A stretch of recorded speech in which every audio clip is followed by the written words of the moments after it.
বিয়ের প্রতিশ্রুতি দিয়ে সহবাসের অভিযোগে গ্রেফতার করা হলো বাংলার ক্রিকেটার অভিষেক পোড়েলকে। দিল্লি ক্যাপিটালসের ক্রিকেটার অভিষেক পোড়েল পুলিশের জালে। মগরা থানার পুলিশ তাকে গ্রেফতার করেছে।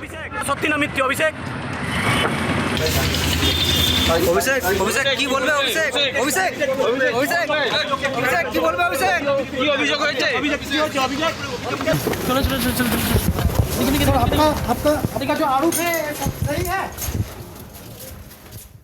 এই নিয়ে পরপর 4 দিন ফের সিআইডি জিজ্ঞাসাবাদের মুখে ভবানী ভবনে অভিষেক বন্দ্যোপাধ্যায়ের আত্মসহায়ক সুমিত রায় শালবনী জমি দুর্নীতির মামলায় এই নিয়ে তৃতীয়বার জিজ্ঞাসাবাদের মুখোমুখি হচ্ছেন। এর আগে আপনারা জানেন যে শনিবার রবিবার জিজ্ঞাসাবাদ করা হয়েছিল শালবনী জমি দুর্নীতি মামলায়, গতকাল জিজ্ঞাসাবাদ করা হয়েছিল চাকরি দুর্নীতি মামলায়, আজ ফের জিজ্ঞাসাবাদ করা পর্ব চলছে সেই জমি দুর্নীতি মামলায়। 6 ঘন্টারও বেশি সময় পেরিয়ে গিয়েছে, এখনো পর্যন্ত ভবানী ভবনে রয়েছেন অভিষেক বন্দ্যোপাধ্যায়ের আত্মসহায়ক।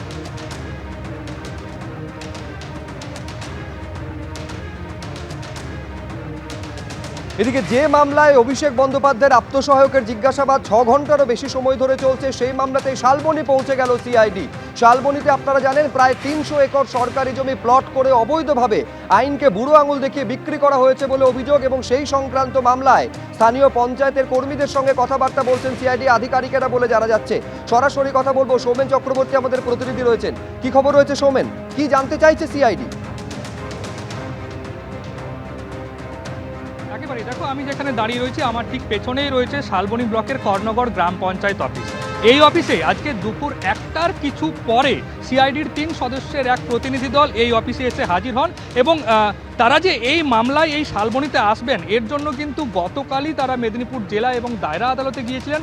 সেখানে এই মামলায় ধৃত সুজয় হাজরাকে জিজ্ঞাসাবাদ করতে চেয়ে আবেদন করেছিলেন, সেই আবেদনও মঞ্জুর হয়েছিল, এবং তারপরেই একটা আন্দাজ করা যাচ্ছিল যে এরপরেই হয়তো সিআইডি শালবনীতে ঢুকবেন। সেই মতো কিন্তু গতকাল তারা এসেছিলেন, একবার ল্যান্ড অফিসে গিয়েছিলেন, এবং আজকে দুপুর 1টার কিছু পরে এই কর্ণগড় গ্রাম পঞ্চায়েত অফিসে এসেছেন, এবং এই অফিসের দোতলায় যে মিটিং হল রয়েছে সেখানে কিন্তু 3 সদস্যের প্রতিনিধি দল রয়েছেন। তারা এই মামলার সাথে যুক্ত বেশ কিছু নথি সংগ্রহ করছেন, এবং এই ঘটনায় এই যে প্রায় 300 একর জমি হেরাফেরি হয়েছে, এই জমিগুলি সরকারি ছিল বা ফরেস্ট দপ্তরের ছিল, সেগুলোকে রায়ত হিসাবে করে তারা বিক্রি করেছে। এই যে বিক্রি করার ঘটনা কোনো একজনের পক্ষে তো সম্ভব না, এই ঘটনায় আরও অনেকে জড়িত, অর্থাৎ আরও কোন কোন নেতা জড়িত, আরও কোন কোন আধিকারিক জড়িত, আরও কোন কোন প্রমোটার জড়িত রয়েছে সেটাই কিন্তু জানতে চাইছে সিআইডি। আমরা যেটুকু জানতে পেরেছি যে কিছুক্ষণ আগে এই পঞ্চায়েত অফিসে এমন এক ব্যক্তিকে ডাকা হয় যিনি এই জমি কেনা বেচার সাথে জড়িত ছিলেন, তাকে জিজ্ঞাসাবাদ করা হয়েছে, এবং একই সাথে এই গ্রাম পঞ্চায়েতের কর্মীদের কাছ থেকে, আধিকারিকদের কাছ থেকে বেশ কিছু নথি নেওয়া হচ্ছে।